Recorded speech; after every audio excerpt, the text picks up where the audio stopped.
Shalom saudara yang terkasih dalam Kristus. Salam jumpa dalam program Tuhan adalah Gembalaku. Hari ini Tuhan kembali memberikan setiap kita kesempatan untuk bisa menjadi berkat bagi yang lain.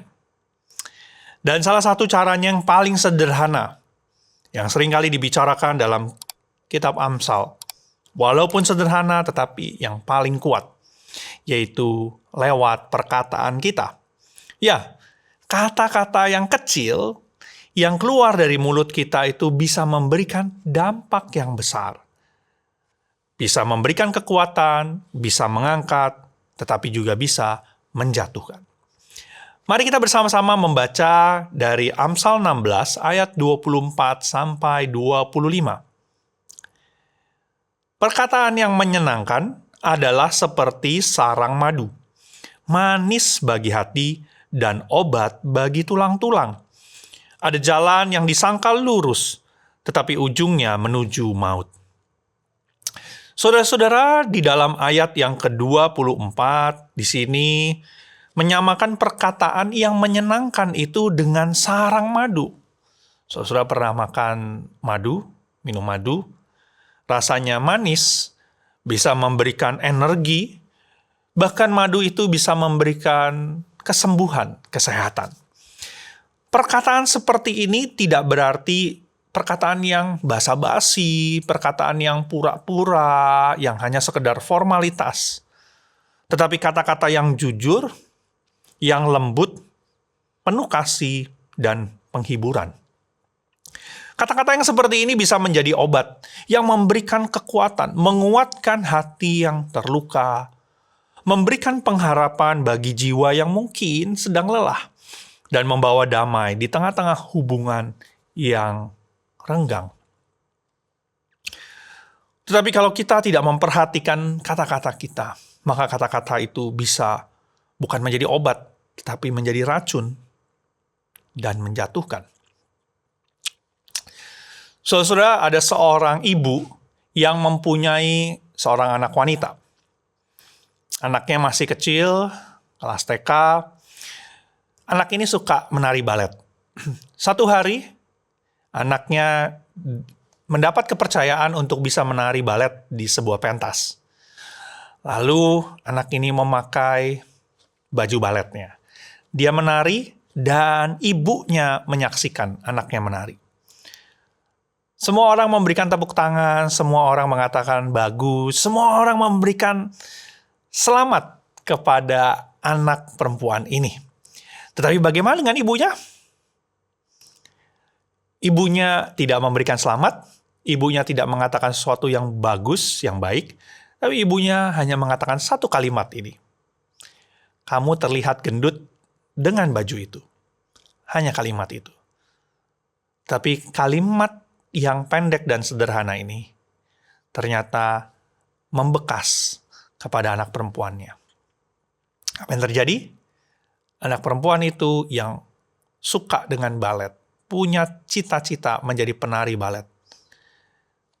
Pada momen itu, dia menguburkan cita-citanya. Dia bahkan mengubur baju baletnya di dalam tanah. Kenapa? Karena perkataan dari mamanya. Saudara-saudara, perkataan kita seharusnya menjadi seperti madu yang bisa memberikan kekuatan, penghiburan, dan juga kesembuhan. Di dalam ayat 25 memperingatkan bahwa tidak semua jalan yang tampak benar itu benar di hadapan Tuhan. Bisa saja kita merasa tidak apa-apa saya berbicara seperti itu. Atau saya hanya jujur, saya mengatakan yang sebenarnya. Padahal sebenarnya perkataan kita melukai dan jauh daripada apa yang Tuhan kehendaki. Sudah benar kita harus berkata dengan jujur. Benar kita tidak boleh pura-pura atau basa-basi. Tetapi ada caranya kita bisa mengatakannya. Ada waktu yang tepat untuk kita bisa mengatakannya. Kita perlu memikirkan dengan baik. Supaya maksud yang baik itu juga boleh tersampaikan dengan baik. Bukan menjatuhkan, bukan membuat hancur, tetapi memberikan kesembuhan, memberikan semangat. Ada seorang anak remaja yang hampir keluar dari sekolahnya. Kenapa? Karena ia merasa tidak dihargai. Tapi satu hari gurunya berkata saat selesai dari kelasnya. Gurunya ini berkata, "Saya percaya kamu punya potensi besar. Karena itu, jangan menyerah." Saudara, saat pulang, anak ini menangis. Lalu bertahun-tahun kemudian dia berkata, "Kalimat itu menyelamatkan saya." Satu kalimat di waktu yang tepat, dari hati yang peduli. Dan Tuhan pakai itu sebagai obat untuk jiwa yang terluka. Saudara, bagaimana kita menggunakan perkataan kita hari ini? Apakah kita akan memilih untuk menguatkan atau tanpa sadar kita melukai? Apakah kita mengizinkan Tuhan memurnikan hati kita supaya perkataan kita itu manis karena berasal dari kasih? Karena itu saudara-saudara, mulailah hari ini dengan satu doa sederhana.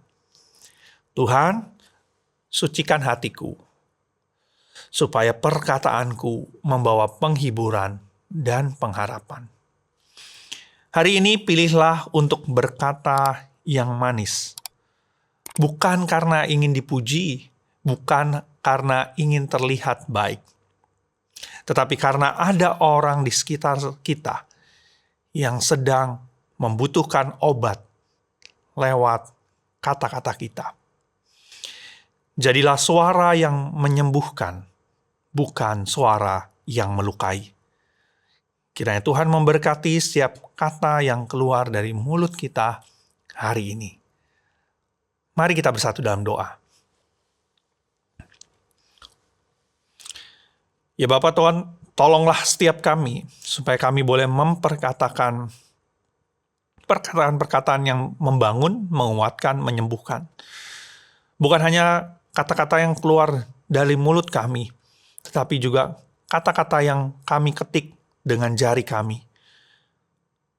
Biarlah setiap kata-kata yang kami katakan ini boleh menjadi berkat bagi yang lain. Sucikan hati kami ya Tuhan, dan biarlah kami boleh menunjukkan kasih kami melalui kata-kata kami. Inilah doa kami, di dalam nama Tuhan kami, Tuhan Yesus, Allah kami yang hidup. Kami berdoa dan mengucap syukur. Amin. Tuhan Yesus memberkati.